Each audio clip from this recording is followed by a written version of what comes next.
Salut à tous et bienvenue dans Débat Foot Marseille sur Football Club de Marseille. Lendemain de victoire de l'OM, c'était à Amiens, une victoire 3-1. On va en reparler, ça sera le décrassage et puis on essayera de chercher, de retrouver où sont passés les 150 millions d'euros qu'on a comme ça dépensés sur les mercatos. Ça sera le gros débat de cette émission. Avec moi pour en parler, Jean-Charles est avec nous. Salut Benjamin. Ça va Jean-Charles? Ça va très bien, merci. Après une victoire, ça va tout. Voilà, on est bien là. Ah oui. Ça y est, c'est reparti. C'est la fameuse série qui a commencé. Soyons pas trop pressés. Quand Non. même. Il reste des matchs. Mourad est avec nous. Mais oui Guillaume, je suis là.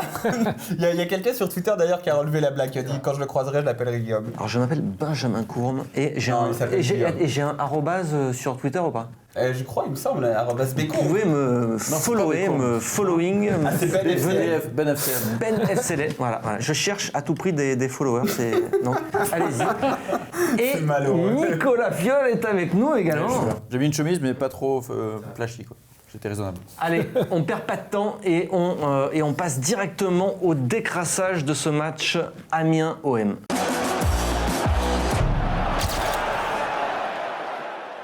Allez messieurs, l'Olympique de Marseille s'est imposé 3-1, un triplé de qui? De Florian Thauvin. Eh oui, Florian Thauvin. C'est le décrassage. On commence tout de suite par l'analyse à froid. Jean-Charles, qu'est-ce que tu retiens de cette prestation des Marseillais? Bon, déjà les 3 points, ce qui était très important d'aller gagner à l'extérieur parce que l'OM avait besoin de se rassurer aussi. C'est vrai qu'on a vu une équipe marseillaise et olympienne qui avait mal débuté cette rencontre, notamment dans le système de jeu à 3 derrière. On a été beaucoup perturbés par les attaquants d'Amiens. Même si on ne connaît pas trop, ils nous ont dérangés dans les déplacements et dans la vitesse. Après le but encaissé, sur une petite erreur quand même de Steve Mandanda. Faute de Tout main. de suite, t'es gentil. Oui, non, mais on ne va pas non plus. Steve nous a sauvé énormément de matchs. On ne va pas non plus tout lui Il mettre fut sur le un dos. temps. Voilà. Si tu Que le le moins veux. de 20 ans. Après, le système a changé. On est passé à 4 derrière où ça a été bien mieux. Après 20 minutes de jeu, on a retrouvé un petit peu la qualité de jeu que l'OM recherchait depuis un petit peu le début de saison, même si ce n'était pas la grande qualité. Et puis la deuxième période était bien meilleure. Et surtout, on a retrouvé un Thauvin formidable. Parce que merci Flo de ces 3 buts. Et peut-être qu'il aurait pu en marquer 4 s'il avait tiré le pénalty aussi. Jean-Charles, j'ai envie de te dire, la deuxième partie de la seconde période. parce Deuxième que partie comme la l'entame première partie de seconde la période, première. c'est Cata. Hein. En fait, on joue jamais 45 minutes d'affilée. Non, ils arrivent On pas. a toujours des creux, on n'est jamais régulier Non, dans mais une surtout, il y a de rencontre. l'attentisme. C'est ça qui est Oui, étonnant. oui. Je pense que quand on joue contre des équipes contre Amiens, on doit aller presser ces équipes-là et plus faire notre jeu. Alors, Nico fait partie des pas contents. Ce matin, il était pas content. Clinton NJ, pas content. faut des méchants, Le jeu, pas content. Non, mais je suis content. Ton analyse à froid. Je suis content de Florian Thauvin, je suis content du résultat. Une victoire à l'extérieur. Après, bon voilà, on commence une belle série contre des petits. OM gagne petit project. C'est voilà. Qui c'est qui a eu cette idée de titre? On attendait ça. Garcia, il sait gagner contre les petits. Maintenant, j'espère que gagner contre les petits, ça va perdurer contre Reims, qui sera un petit un peu plus compliqué à jouer, mais surtout que ça va donner confiance pour aller gagner contre des plus gros. Nantes, Saint-Etienne, C'est-à-dire que des gros, en plus, il y en a combien dans ce championnat? Il n'y en a pas beaucoup des gros, Il y en mais là, pas il y a beaucoup, des quand même. moyens. On va dire Tu le vois, concurrent on va dire direct. Allez, Allez. des moyens. Déjà, on va essayer de battre des moyens. On va déjà essayer Saint-Etienne, de dans battre le quelques concurrent semaines, ça direct. sera déjà bien. Parce que Montpellier et Lille, ils nous ont tapé. Hein. C'est des moyens. Analyse à froid, rien à rajouter. Non, analyse à froid, trop irrégulier. Et je pense que je l'avais dit la semaine dernière, la défense à 3, c'est la mode en France, là. Je pense que ça y est, c'est fini. On va revenir au 4-2-3-1. Je l'avais dit, c'était juste pour essayer de se rassurer un peu. On revient au 4-2-3-1. On s'est bien rassuré d'ailleurs en début de match avec ce système. Mais en 4-2-3-1, ça a rééquilibré les choses quand même. Il y a des joueurs qui s'y retrouvent. Thauvin l'a dit. Analyse à froid, Mourad. Il y a un petit truc qui s'appelle les 3 enseignements du match sur Football Club de Marseille. Donc, je vais répéter mes 3 enseignements du match. C'était, il n'est pas content. Genre, 3 points, on revient à 1 point du podium et à 2 points de Lyon. Ça, c'est le premier enseignement. Deuxième, c'est Thauvin majuscule. Sans lui, je ne sais pas si on gagne ce match. Et le troisième, c'est un début de match raté. Donc, voilà. Après, c'est plutôt positif. Donc, on retient de positif et un négatif. Mourad, c'est comme Rudy Garcia. Vous pouvez reprendre mes déclarations de la semaine dernière. Voilà. Sinon, C'est de la demandez à faute de Anthony. l'arbitre en plus. C'est demandé à Anthony aussi. Alors, tu vas pouvoir poursuivre directement sur ton fait du match. Mon fait du match, j'y avais réfléchi avant d'aller dans le bus en venant ici, et puis ça m'est sorti de la tête maintenant. Parce que tu viens en bus en plus. Ouais, je viens en ok, bus. d'accord. Ouais. Alors, ton fait du match, le temps que ça te revienne. Le fait du match, je pense que c'est le changement de tactique derrière. À un moment donné, quand on n'est pas très bien placé, qu'on prend un petit peu l'eau défensivement et qu'on n'a pas la maîtrise du jeu, on se repositionne à 4, on retrouve une assise défensive et surtout une sortie de ballon beaucoup plus propre, ce qui a permis à l'Olympique de Marseille de revenir dans cette rencontre et de revenir au score. J'ai retrouvé, mais en fait c'est pas tout à fait, je pense que Jean-Charles a raison, c'est le fait du match principal, le changement tactique, mais j'avais envie de mettre en avant un truc qui était important pour moi dans le match, c'est quand à la 12e minute, on est mené 1-0 déjà et il y a encore un décalage amiénois, le mec va se présenter seul face à Mandanda et Ocampos fait un retour de fou, Magnifique. donc ça change peut-être quelque chose même si... plus Ça important, peut changer changement beaucoup tactique. même. Mais si tu perds 2-0 parce que Steph n'avait pas l'air d'être dans un grand jour, donc à face, je suis pas sûr qu'il la sort. Et donc voilà, je voulais mettre ça en avant. C'est ça quoi j'avais pensé dans le bus. Moi, je vais encore faire mon rabat-joie, mais Garcia, il dit ouais, on était mené 1-0, donc du coup, ça ne servait plus à rien d'être à 3 derrière. Je dirais, à Amiens, ça servait à quelque chose d'être à 3 derrière initialement, j'ai envie de dire. C'était vraiment de mauvaise humeur. Non, mais ça m'a un peu énervé, ce manque d'ambition dans le jeu. Mais sinon, pour moi, mon fait du match, ça reste l'égalisation de Thauvin, parce que du coup, il avait retrouvé son poste d'ailier droit. Ça lui donnait confiance et on l'a vu après, dès qu'il avait un peu d'espace, sur chaque action, les défenseurs, ils étaient comme ça et ils pouvaient marquer à tout moment. Et pour te faire plaisir, on fera un débat aussi sur ce fameux 3-5-2. Voilà. Un débat spécial, Feu spécial 3-5-2. pour nos internautes. Paix à son âme. Men and merguez of the Man. match. Man and merguez of the match. Voilà, on lit vos commentaires, vous voyez. Ouais, on a eu des profs d'anglais au téléphone du collège. Je suis parti aux States, moi, plusieurs mois, je te Ouais, mais signale. putain, Oh mon Dieu, ça se voit pas. à New York, quand tu vois qu'on a mangé, ils doivent rien comprendre. Ça s'entend pas. Je crois qu'il parlait, je sais pas. Bon, je pense allez, qu'il parle anglais Jean-Charles, comme je parle italien. ton man of the match. Je vais dire Thauvin, Thauvin qui a été au-dessus de tout, qui a donné la victoire à l'Olympique de Marseille, qui a une nouvelle fois sauvé le club, je pense, l'équipe hier soir, parce qu'il était dans un grand jour et on retrouve quand même toutes ses qualités de la saison passée. Sans Thauvin, on n'aurait peut-être pas la même efficacité, certainement pas, mais surtout pas, je dirais, le moral qu'on en a aujourd'hui. Monsieur Plus. Oui. Est-ce que tout le monde va être d'accord sur ce... Moi, juste par esprit contradictoire, j'aurais envie de dire Maxime Lopez, mais je vais le laisser à Mourad et moi aussi je vais le donner à Thauvin parce qu'un triplé, il aurait pu mettre un quadruplé s'il tire le penalty. Ouais, il était largement au-dessus et quand Thauvin est comme ça, les petites équipes, il les balaye à lui tout seul. Voilà, non, après sinon... Pour finir sur Thauvin, tu voulais dire quelque chose? Je veux dire, Thauvin il éclipse tout le monde et par justement la qualité de ses gestes dans la finition parce que j'ai l'impression que c'est surtout un peu là-dessus, genre nos attaquants quand ils ont la balle dans la surface, ils savent plus quoi faire. Alors que Thauvin il garde son calme, on voit qu'il avait travaillé, qu'il avait dit qu'il allait la placer au premier poteau de Gourtner, il l'a fait 3 fois, une fois sur coup franc, mais il a travaillé son geste, il a bien fait et ça fait plaisir à voir. Alors vu qu'on est un petit peu... Oui, tu voulais... Oui, simplement, je veux rajouter, il a très bien compris, Thauvin. Et ça, c'est l'intelligence du joueur, la qualité du joueur, que son latéral gauche avait d'énormes difficultés à rentrer vers l'intérieur. Il a dû faire en première période 5-6 fois la même action. Il faisait esprit de partir extérieur pour revenir sur son pied gauche. Il a fait danser. Et chaque fois, ça passait. Donc, je veux dire, au-delà de sa qualité de buteur et tout le reste, il a cette intelligence de savoir la faiblesse de son adversaire. Et quand même une petite mention, donc, comme Nico avait commencé, à Maxime Lopez, parce que c'est un joueur qui s'est beaucoup fait tailler pour ses passes latérales, etc. D'ailleurs, quelqu'un qui rédige les notes sur Football Club de Marseille a mis comme titre « Alors, il fait que des passes latérales, le minot ?» Parce que la passe décisive, c'est lui. Plus le match a avancé, plus il a fait des passes vers l'avant. Et il finit avec le plus de passes clés, donc les passes qui amènent des tirs dans le match. Il en a fait 6 hier. Donc voilà, en fait, de dire que Lopez, il fait que des passes latérales, c'est pas vrai. Si le jeu tourne, il a des solutions, il n'est pas plus con qu'un autre, il va voir et il va faire des passes et il a la qualité technique pour le faire. Ce qu'on lui reprochait, c'était pas de faire de passes décisives, mais comment il va faire des passes décisives s'il n'y a aucun mouvement autour de lui? Il y a eu un peu de mouvement, il fait des passes vers l'avant, c'est aussi simple. En fait, il dépend de l'équipe, comme je répète, même si je ne le mets absolument pas au niveau du joueur le plus sous-coté pour moi de la décennie passée, mais c'est un peu Xavi, c'est un peu ce type de joueur-là. Il n'a pas du tout le talent de Xavi, ne me faites pas dire ce que j'ai pas dit, mais c'est ce modèle de joueur-là qu'il faut réussir à intégrer, c'est pas facile. Merguez of the match. Merguez, moi, c'est mon pote. Hein. C'est qui? C'est Clinton Ng. Merguez peroxydé, donc. C'est ma merguez préférée. Parce que c'est une merguez, c'est ma merguez de l'année, moi. Non, mais parce que j'en ai un peu marre avec ce joueur parce qu'il a des qualités. C'est un bon gars qui court très vite, qui peut des fois sur un malentendu marquer un but avec un extérieur du pied. Mais là, tout le monde demandait Ng parce que les deux autres étaient nuls. Mais lui aussi, il est nul, Ng. Il faut arrêter. Il ne comprend pas le football, Ng. Il a un QI foot limité, c'est un poulet sans tête. Là, hier soir, il m'a rendu dingue. Le mec, il joue 60 minutes, il fait pas un tir au but. Et les 2-3 actions où il a des bonnes passes lancées pour sa vitesse, il doit faire un beau contrôle accéléré, il fait des contrôles à l'envers, des passes à l'envers. Les joueurs qui ne comprennent pas le foot comme ça, je préfère voir Germain, même Mitroglou que lui. Germain a fait une bonne rentrée. Hein. Germain qui a fait une bonne rentrée. Ouais. Est-ce que tu as une merguez, toi, sur ce match-là? Non, je vais pas les. C'est vrai qu'on ne peut pas dire que NJ a fait un grand match hier soir. C'est la vérité. Mais bon. Après, c'est le problème de tous les attaquants de l'Olympique de C'est le Marseille. problème de tous les attaquants de l'Olympique de Marseille. Qui Exactement, débutent. tu as raison. Qui Surtout débutent et quand qui tu jouent repasses seul en- devant. Et qui Voilà. joue seul devant. Après, pour donner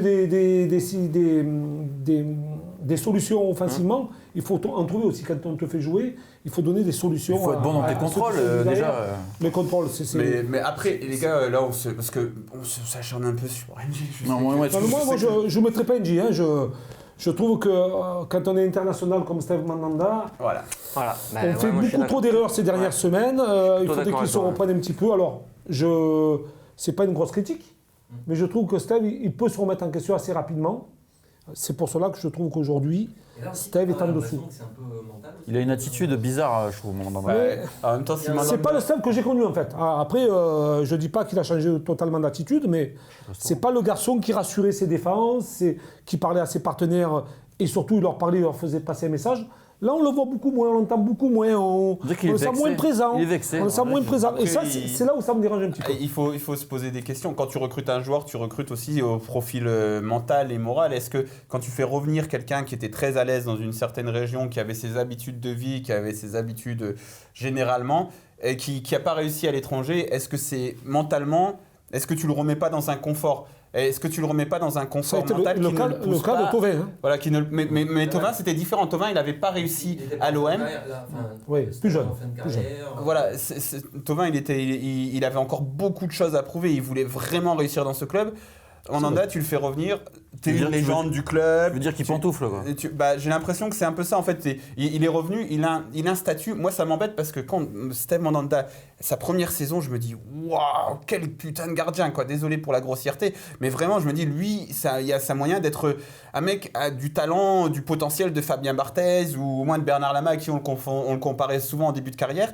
Vraiment, je me disais lui, ça va être un grand gardien. Et puis en fait, il a eu un coup de moins bien et il s'est cantonné à être un bon petit gardien de Ligue 1, aller chercher sa récompense de meilleur gardien de Ligue 1 une fois tous les 2-3 ans et à être elle est numéro offerte en 2, plus. numéro 2 en équipe de France et à jamais aller vraiment au-dessus. Et en fait, aller rechercher ça, c'est le remettre dans un confort. Et moi, ça fait T'as pas longtemps. l'impression qu'il est vexé, qu'il traîne ce truc de plus être capitaine depuis qu'il est rentré? Bah, C'est ça peut-être aussi, qu'il voulait être il un fait la peu- gueule depuis être le capitaine. Ça rentre un peu dans ce truc pantouflard, tu vois.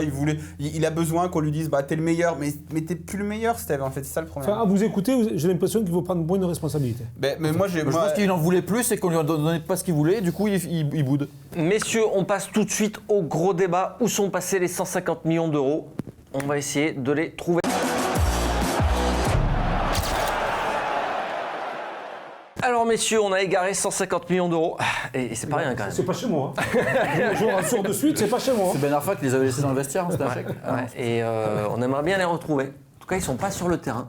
Ils étaient un petit peu des mauvaises langues. Ah, ils étaient Il y en avait un petit peu, il y avait 12 millions au milieu de terrain et 8 Bah, en il y avait défense. quand même 30 millions On va aussi, rendre à César ce qui appartient à César. C'est notre confrère Alexandre Jacquin de la Provence qui a fait ce petit tweet avant la rencontre très intéressant et qui nous a fait remarquer que sur les 11 joueurs alignés hier soir face à Amiens, il y en avait 9 qui étaient déjà sous l'ère MLD ou RLD ou La Brune ou enfin MLD. Louis Dreyfus. Sous l'ère Louis Dreyfus. 9 titulaires sur les 11. En fait, il restait qui? Il restait Rami Et Sanson. et Sanson, deux recrues uniquement. Alors que l'Olympique de Marseille a quand même déboursé pas moins de 152 millions d'euros sur tous les mercatos Depuis l'arrivée de McCourt. depuis l'arrivée de McCourt. Alors, Jean-Charles, petite question. Est-ce que c'est pas un... Oui. Petite précision, c'est 152 millions sans les bonus. Parce qu'il y a certains Oui. retours comme Mandanda, on ne sait pas exactement à combien s'élèvent les bonus, mais ça peut faire 4-5 millions de plus. Il y a sans les bonus, quoi. Alors, petite question mesquine que Mourad Arts a préparée dans cette, m'attends au pire, hein. dans cette Je m'attends au partie. pire. Ouais, mais tu le connais. Hein. Est-ce que ce ne serait pas un désaveu un petit peu par rapport au recrutement qui a été effectué depuis l'arrivée de Rudy Garcia à la tête de l'Olympique de Marseille? quand on fait 152 millions d'achats et qu'on s'aperçoit qu'on a 9 joueurs qui sont là depuis quelques années et que ce sont les mêmes qui jouent, ça veut dire que ceux qu'on a recrutés, ça a été de grosses erreurs. Ou ils sont dans la tribune, ou ils sont sur le banc de touche, le renouveau n'est pas arrivé. Quand on vend Payet 16 millions ou 15 millions, qu'on en rachète 30, c'est déjà pour moi une grosse erreur. Voilà, mais c'est là où le débat, parce qu'on m'a poussé à aller dans ce sens-là, mais c'est là où le débat il n'est pas tout à fait honnête si on veut, parce que c'est le renouveau, tu as raison, ça c'est le mot, il n'y a pas de renouveau en fait, parce que tu as fait beaucoup de retours, mais au niveau des investissements, tu as quand même eu beaucoup de retours. Tu Oui, Payet que tu as acheté une trentaine de millions. Oui, Donc tu avais millions. Sanson au milieu de terrain qui valait aussi combien? C'était entre 12 millions. 12 quelque chose. Tu as Rami qui t'avait aussi coûté 5-6 millions d'euros. Tu as Mandanda qui t'a coûté entre 2 et 6 ou 8 millions, c'est pas trop. Donc en fait, le problème, c'est que tu as fait beaucoup de retours. Mais tu avais quand même 4-5 joueurs qui... Thauvin aussi. T'as mis Sanson là, pourquoi t'as mis Sanson dans tes... Parce que Sanson, il est arrivé... Non, oui, d'accord, c'est pas un retour, c'est pas un retour.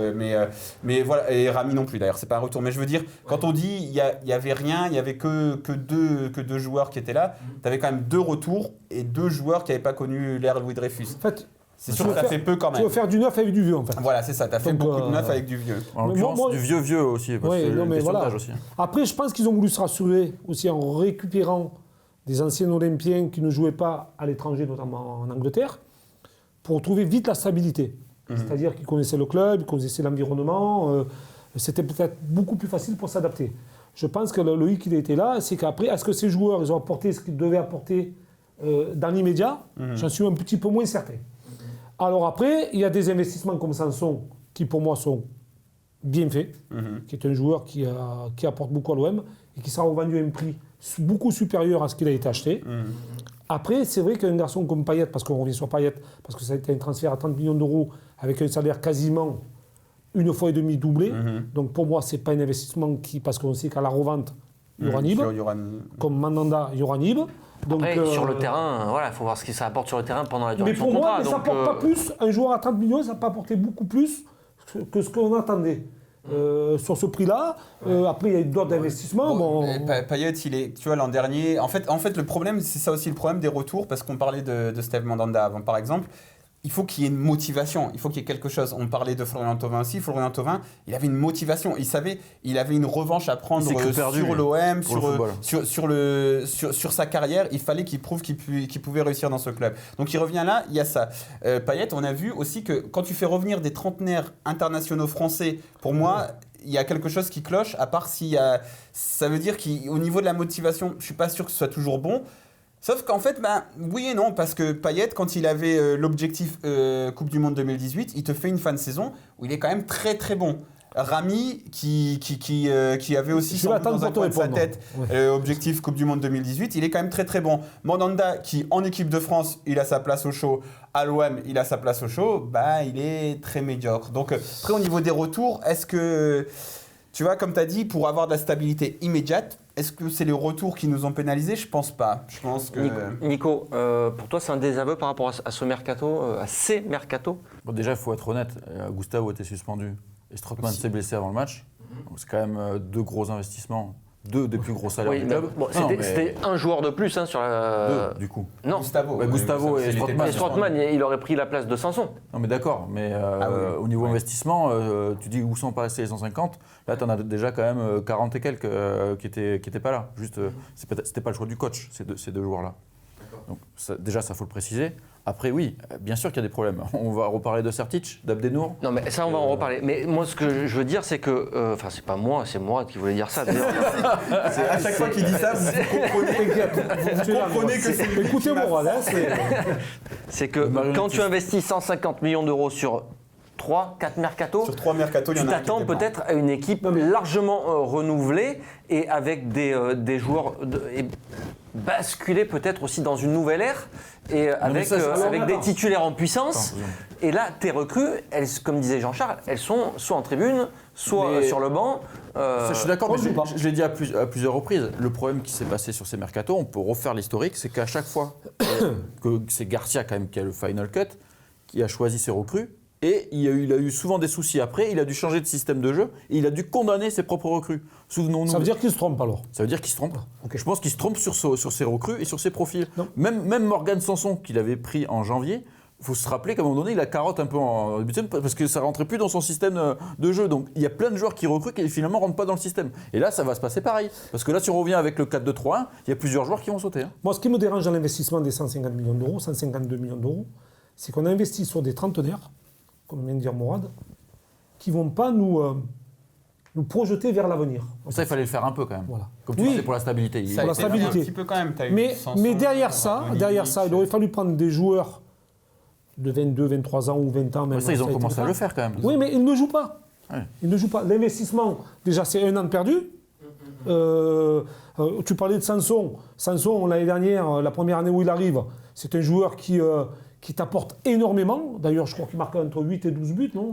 Il finit meilleur C'est ça. passeur, donc c'est plutôt Meilleur au niveau des passeur. passes où il Mais il avait fait la moitié de la saison à Montpellier. Donc, si tu lèves Thauvin et Sanson la première année, je ne sais pas si on finit 4e. Quoi. Après, c'est aussi la question du coach. Est-ce que c'est le bon coach pour utiliser ces jeunes joueurs? Mais pour revenir aussi sur l'investissement, en fait, ce qui est un peu drôle, c'est que Jacques-Henri Hérault nous a beaucoup dit on a investi plus que sur les 10 dernières années. Oui et non, parce qu'en fait, tu rachètes pas le club à ce prix-là si Mandanda, Payet, tous les mecs que tu fais revenir, ils sont encore là. S'ils sont encore là, c'est-à-dire que si... La Brune, il a liquidé les stocks, hein, voilà, ça, c'est et sûr. avant la liquidation, donc tu avais une équipe d'à peu près ce niveau-là. Gucci. Après, tu avais une équipe à peu près de ce niveau-là avec des départs, des arrivées, machin. Tu vois, il y a des trucs. Gustavo, c'est un plus, mais tu avais un Lassana Diarra d'un autre côté qui avait un bon niveau, qui est maintenant devenu une personne dont on ne parle plus jamais et qui est très mauvais. Et en plus, apparemment, il est très néfaste pour le PSG. Donc, en fait, il nous rend service quelque part en étant un mercenaire, on va dire. Mais donc voilà, en fait, t'es revenu. En fait, l'investissement, c'était juste pour récupérer une équipe d'un bon niveau, comme celle des meilleures années. Alors, tu m'as parlé des bons coups. Tu as cité Sanson. On a cité forcément Gustavo, Strootman. On pense aussi que ça devrait le faire. Pour l'instant, C'est peut-être bien qu'il soit un peu blessé, ça va leur permettre de se reposer un peu. Alors, dans la colonne des moins, il y a quand même Evra, Sertic, Abdenour, Amavi, Mitroglou, Germain et récemment Radonjic et Kaletakar. C'est quand même des joueurs qui, eux, n'étaient pas dans l'équipe hier. Et c'est des Tu peux faire des catégories dans cette catégorie-là quand même, parce que Germain, moi je le mettrais pas dans les totalement moins, je pense que c'est moyen. Et en second attaquant, il apportera quelque chose quand il y aura un vrai attaquant dans cette équipe. Oui, sauf que hier, je te rappelle que c'était quand même NJ qui sauf débutait. qu'il faut savoir aussi si un jour tu vas jouer à deux attaquants. Peut-être. Donc le truc, c'est pour avec un statut de remplaçant. Moi, ce que je ne veux pas comprendre, c'est quand même dans les investissements de l'Olympique de Marseille, l'entraîneur donne son point de vue sur les recrues qu'il va avoir, sur le schéma qu'il va mettre en place la saison qui arrive. Et on s'aperçoit que ces joueurs qui recrutent lui, à sa demande, il ne les fait pas jouer. Donc ça veut dire qu'au fond, de lui... Il fait jouer les expérimentés, il les fait jouer. Oui, les expérimentés. Mais c'est-à-dire que Rolando, qui était blessé pendant 6 mois, il est revenu hier dans une rencontre où, attention, c'est un gros risque ça. De ne pas jouer pendant 6 mois, à jouer à 3 derrière. Bon, on joue contre Amiens. Mais pourquoi pas le petit Camara? Pourquoi pas le petit Camara? Je ne comprends pas. Oui, mais je n'arrive pas à comprendre. Après, on parle d'investissement. Alors, dans les investissements, est-ce qu'il y a les terrains qu'ils ont fait pour les jeunes? Non, là, on parle que du transfert. Que sur le recrutement.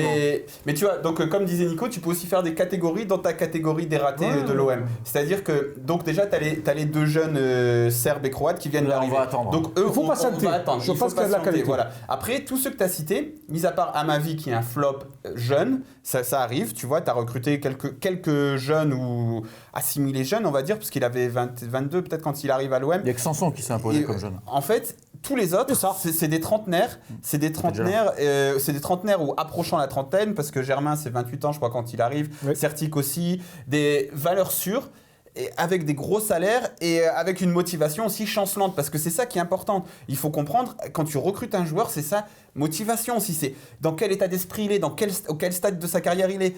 D'avoir été chercher Grégory Certic, je me répète, mais c'est une connerie sans nom. Le mec, il était en train de stagner, il a plus le niveau de la Ligue 1 limite depuis 2-3 ans, mais toi tu vas le chercher, tu lui files un salaire. Moi c'est un peu moins NG Certic.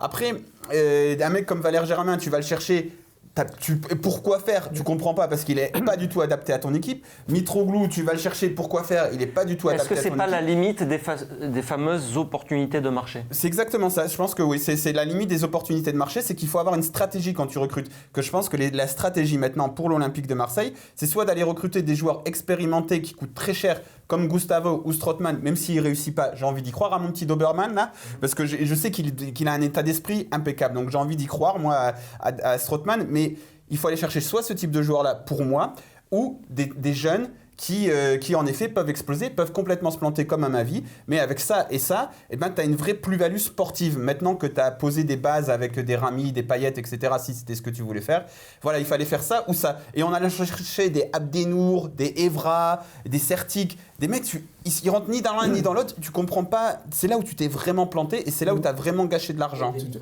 Et des Mitroglou. Tu sais, quand tu dis planter, moi c'est la saison d'après, c'est la saison prochaine qui va être dramatique. Parce que des trentenaires, il va en avoir. S'il n'y a pas de Ligue des Champions en plus. Il n'y a pas de Ligue des Champions.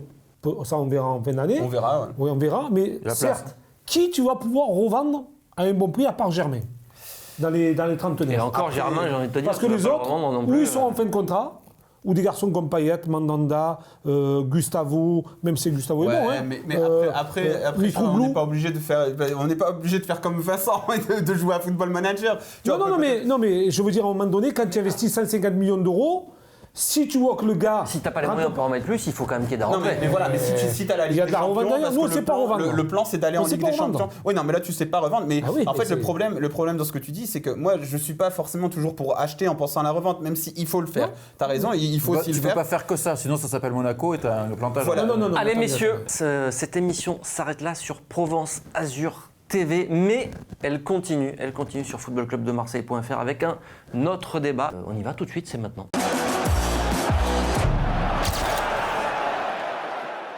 Allez messieurs, c'est le petit débat spécial Football Club de Marseille et spécial YouTube. Pourquoi? Spécial Nicolas Filleul. Parce spécial Web TV. On va expliquer tout ça, Mourad. C'est que pour Provence Azur et Var Azur, il nous faut une émission de 26 minutes. Mais sur Internet, on a plus le temps. Donc, on s'offre des petits débats. On se regarde un peu. Voilà, supplémentaires. Voilà, et on va donc rajouter le consensus entre nous trois, là, dont on parlait entre deux prix. C'est que pour finir sur le débat Mercato, ok, pour des trentenaires, et moi je suis pas pour la revente, on n'est pas forcément pour revendre tous nos joueurs. Ce qui est embêtant, c'est d'avoir acheté des trentenaires mauvais et c'est de gâcher cet argent quand tu l'as pas à l'infini. Très bien, très bonne conclusion. Maintenant, on va analyser de près le fameux 3-5-2. Est-ce qu'il a déjà été enterré? 4-3-4-3 aussi, 3-5-2. 3-5-2. Je passe quand même de dire que c'est une mode. Ça devient une mode ce 3-5-2. C'est, tout le monde en parle. On change en plein cours de rencontre. Après, il y a des entraîneurs, tu vois, qui mettent en place un 3-5-2. Ils te mettent. En Italie, avec des joueurs adaptés. Voilà, avec des joueurs mais surtout en travaillant. Alors, messieurs, qu'est-ce qui s'est passé? Qu'est-ce qui s'est passé à Amiens? Il s'est passé une chose, c'est qu'on a joué pendant 20 minutes en 3-5-2 et bien on a changé. Alors justement, à quoi ça a servi ce changement, Nico? Rééquilibrer un peu l'équipe. Non, alors le changement, le 3-5-2. Le changement, ça aura servi à quoi? Parce qu'on a joué. Pourquoi parce qu'on a joué finalement 3 matchs, ou 2 matchs et 20 minutes. Et un petit peu. En 3-5-2. C'était pour essayer de rassurer sa défense. Rudy Garcia était sur 3 défaites de suite, une défense qui prenait l'eau. Donc il s'est dit, c'est un peu la mode en Ligue 1, le 3-5-2. Je vais rajouter un défenseur de plus central. On va éviter de prendre des buts. Il a fait un match correct, une première mi-temps correcte à la Lazio. Il aurait mérité de gagner. Ouais, ça c'est la version officielle. Il a mieux joué. Ouais. Il a mieux joué, mais il a perdu. Selon la Pravda. Ça c'est la version officielle, nous on n'est pas un site officiel. Donc moi je dis, ils ont fait un match correct à la Lazio et donc il s'est dit on va continuer comme ça. Ils ont gagné petitement, mais ils ont gagné contre Dijon comme ça à la maison. Et là il s'est dit on va continuer à Amiens contre l'ogre amiénois. À essayer d'avoir une défense solide. Je pense qu'il y a plus que ça en fait, parce que déjà avec la Lazio, ils jouaient déjà dans ce système-là, donc tu t'es dit on va faire effet miroir et on va les copier, peut-être que ça va nous aider à être meilleurs. Et pourquoi ils le refait à Dijon là? Après je pense que aussi. Il a fait un bon match. Mais je pense que comme tu t'es dit, pour se rassurer, et l'un des grands trucs, tout le monde voit que c'est mauvais de mettre Luis Gustavo derrière, mais Rudy Garcia, lui, il n'en démord pas, c'est bien, c'est un patron, et je pense que, et c'est ce qu'il avait dit en après-match contre Dijon, il avait dit ça nous fait du bien d'avoir Luis Gustavo derrière, parce que c'est un patron. Donc, c'est un peu un désaveu pour Rami, ça, quand même. Ouais, un petit peu, un patron de défense, c'est-à-dire qu'il replace tout le monde, etc. Donc c'est pour ça aussi que je pense que tu es passé là-dessus en te disant, bon, bah, on a nos joueurs expérimentés, on va les mettre dans un confort, même si Luis Gustavo, même, tu as l'impression dans ses attitudes, il n'aime pas jouer à ce poste-là. Il l'a dit. Mais il l'a dit avec des bémols, parce que c'est un joueur. Voilà, c'est un joueur de voir aussi, c'est quelqu'un qui ouvre pas sa gueule pour faire le bordel. Il a expliqué parce que lui, il aime bien avoir de l'espace pour pouvoir se lancer, anticiper, et qu'il ne peut pas le faire. En fait, son système à 3 derrière, ça, au départ, c'est parce qu'il n'y avait qu'un seul attaquant du côté d'Amiens pour essayer d'aller chercher un petit peu plus dans le milieu de terrain, notamment en l'occurrence, je pense, au Campos, qui devait donner beaucoup plus de solutions sur les côtés et d'être un peu plus libre pour monter un petit peu plus haut. En rassurant de se mettre à 4 derrière, l'avantage, c'est que là, au Campos avait plus cette tâche défensive à faire. Beaucoup moins, du moins. Ouais, il le fait quand même parce qu'il aime ça. Mais... Oui, il aime ça parce que c'est un joueur qui a beaucoup d'activité, tout ça, mais il a moins de soucis défensifs à faire. Donc surtout quand c'est Sakai derrière lui. Surtout quand c'est Sakai, parce que c'est un joueur qui est très, très volontaire, qui a beaucoup de coffres et tout.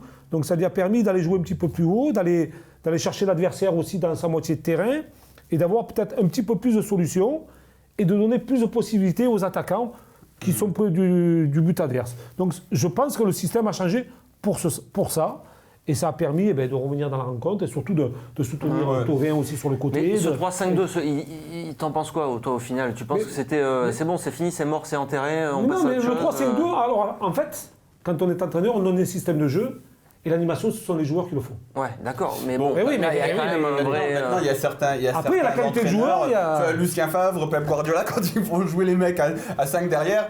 Ouais. Ils réfléchissent à l'animation, quand même.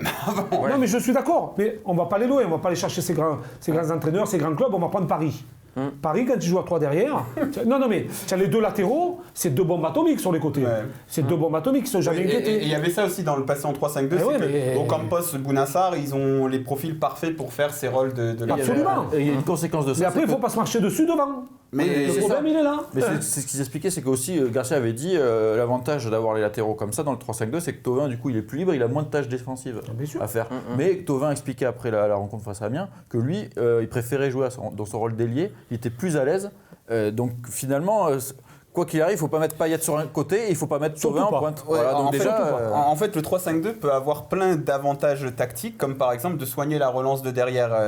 Par exemple, Bonucci à la Juventus, il a illustré ça pendant des années de manière merveilleuse avec Conte, parce que bon, après, il a un pied exceptionnel. Mais c'est pas une mode en Italie, le 3-5-2. Oui, voilà, c'est pas une mode. Mais même à Toulouse, tiens, je vais vous dire Toulouse, qui est de Casanova, quand il y avait Bielsa, etc., l'année d'avant, même, il passe en 3-5-2, il met Etienne Capou derrière, Etienne Capou qui a une bonne relance de pied et qui relançait, qui aidait un petit peu. Après, bon, Toulouse, c'est Toulouse, voilà, donc ça reste dans le ventre. Montpellier qui joue comme ça aussi. Et voilà, Montpellier aussi. Après, ça doit t'aider à la relance. Mais le problème, c'est que toi, tu joues avec Rami, Rolando, Sakai, donc que j'aime tous les 3. Ce sont 3 très bons joueurs, mais tu n'as aucun relanceur là-dedans. Après, il y a Florent Tonuti, du très bon podcast Vue du banc, qui a dit pendant le match hier, en fait, le problème aussi de me passer en 3-5-2, c'est que tu sors Florian Thauvin de ses routines de finition. Parce que lui, il a l'habitude de partir sur le côté et de rentrer lancer. Et de terminer. Et quand tu l'as fait repasser en 4-2-3, bah, tu l'as remis dans sa routine de finition. Tu as remis tout le monde dans sa routine et... Après, voilà, moi je suis pas contre ce système-là, c'est ambitieux tactiquement, sauf que... Pas avec ces joueurs-là. Pas avec ces joueurs-là et en travaillant plus, quoi. Alors, on revenant à ce qu'il veut dire, c'est vrai que quand tu joues à 3 derrière, en fait déjà nous on a 2 stoppers. 2 stoppers et un latéral droit qui joue à gauche. Donc déjà on se met un petit peu en déséquilibre. C'est pas comme si on n'avait pas d'autres joueurs sur le banc. Un petit peu en déséquilibre. Si maintenant tu joues avec 3 défenseurs, qui est habitué à jouer côté droit, un axial et un véritable arrière-gauche, 2 métiers, c'est beaucoup plus facile. Parce qu'il y a Tchaleta Tsar et Camara sur le banc. Je dis ça, je dis rien. Sauf que ton effectif, il n'a pas été construit à la base pour jouer... mais bon, alors... Mais t'as du monde pour le faire, ça. Tout ton effectif, l'an dernier, il n'était pas non plus trop construit pour jouer en 4-2-3-1, etc. En fait, le problème, c'est aussi ce que je vous ai fait cette blague à tous les joueurs de Football Manager. Tu sais, c'est un jeu très connu, c'est le jeu auquel Vincent Labrune jouait. En fait, quand tu joues à Football Manager, moi, des fois, j'ai un système fétiche, et puis il y a des moments où tu es dans une mauvaise période, donc je me dis, oh merde, bon, je change le système pour créer un électrochoc, et puis après, au bout de... J'ai 1 ou 2 victoires, après, ça commence à aller mal, hop, je repasse à mon système habituel. Va faire, hein. Là où j'ai recruté mes joueurs pour les faire jouer là-dedans, c'est un peu la pression que j'ai eue, quoi. Alors tu penses aussi que à partir de maintenant, il va remettre son système, son 4-2-3-1 et c'est reparti avec. Sincèrement, Ouais. je pense plus rien. Je pense plus rien parce que tout le match, ça change. Et c'est jamais les mêmes joueurs, en fait. Là, il a gagné à l'extérieur en jouant quand il est passé à 4 derrière. Je suppose, pour répondre à ta question, je suppose qu'il va jouer à 4 derrière. Alors, en Alors plus, est-ce qu'il va s'adapter à l'adversaire qui sera Reims dimanche en changeant une nouvelle fois son dispositif pour essayer d'aller contrer cette équipe adverse. À domicile, d'aller contrer Reims. Non mais oui. À domicile. Ça serait bon, Non, mais Reims, tu il sais joue que- défensif, Reims, il joue défensif. Tu donc, sais, quand je te dis ça, ça me fait penser à un match, la finale de l'Europa League la saison passée. Les 20 premières minutes, on joue contre l'Atlético, on se dit, ouh là là, on est en pleine bourre, l'Atlético ne touche pas un ballon. Mais on le savait que depuis des années, cette équipe jouait que le contre. Donc, et quand on a pris les 3 buts, 3 contre, comme par hasard. Donc on est prévenu à tout ça. Une cagade et trop. Donc on est prévenu à on tout parle ça. plus de ça, ça me fait mal non, au mais, cœur. non mais pour te dire, après tu t'adaptes ou à l'adversaire, ou à ton système, ou à tes joueurs. Tu t'imposes à Ou à ton adversaire animation. aussi. Oh, je revois cette occasion ratée de Germain. Ah, oublié. C'est d'un seul coup, je peux plus le défendre. Impossible. Alors, et si on repasse en 4-2-3-1, on va retrouver ce fameux problème du grand attaquant. Parce que esselé dans ce système-là. Non, mais, Ça va être. Non, mais il va y avoir d'autres problèmes parce que Gustavo il rentre là. Il va jouer où Ah, tu vas le. Ah, c'est le débat en plus. non, mais il y a d'autres problèmes qui vont se greffer là. Non, mais Eh par oui, contre, non, mais est-ce il y a- que tu vas non, mais rejoindre il- Rolando non, mais il y a et quand même- Rami Il y a quand même des Qui avantages. dit autre problème, Retour. dit autre débat. Ça sera le débat en plus de mercredi. Non, mais il y a quand même des choses qui vont bien dans ce système-là. On l'a vu quand même la saison dernière. Il y a des joueurs qui s'y sentent bien. Alors, je suis d'accord. De toute façon, l'attaquant, j'ai l'impression qu'il est toujours isolé, quoi qu'il arrive. Mais sinon, Payet, il est bien à sa place. Ocampos, il est bien dans son couloir. Thauvin, il est bien dans son couloir. Les latéraux, ils ont leur poste. Il y a beaucoup de gens qui s'y retrouvent quand même. Maintenant, Mais- Garcia va être content. Il va avoir ses 2 mecs d'expérience dans l'axe avec Rami et Rolando. Les papis font de la résistance. Là, il va être tranquille. Non, mais moi, je pense qu'on est reparti pour du 4-2-3. On est reparti comme en 40. Mais pour une petite précision, quand même, à la Lazio, j'avais trouvé que Thauvin et NG, qui était le duo d'attaque, ils touchaient plus de ballons. Donc je pense que dans ce système-là, l'attaquant axial touche plus de ballons. Mais après, est-ce que ça vaut le coup de sacrifier toutes les autres choses dont on a parlé précédemment? Le Je pense truc pas. qui est intéressant, qu'il ne faudra pas perdre, ça va être le débat en plus, c'est le petit Lopez. Allez, cette émission s'arrête là. Cette Déjà fois-ci. Eh ouais. Ah, mais Ouais, ça passe vite. Hein. Il y a un débat en plus. Mais on se donne rendez-vous mercredi pour le débat en plus. Le temps d'enfiler peut-être d'autres. Non, on change pas de vêtements, on fait pas semblant. D'autres Nous, on est vêtements. des crados. Et c'est parti pour Paul le débat en Cachien. plus consacré aux jeunes. Et oui, parce que qui dit retour des vieux dit exit les jeunes.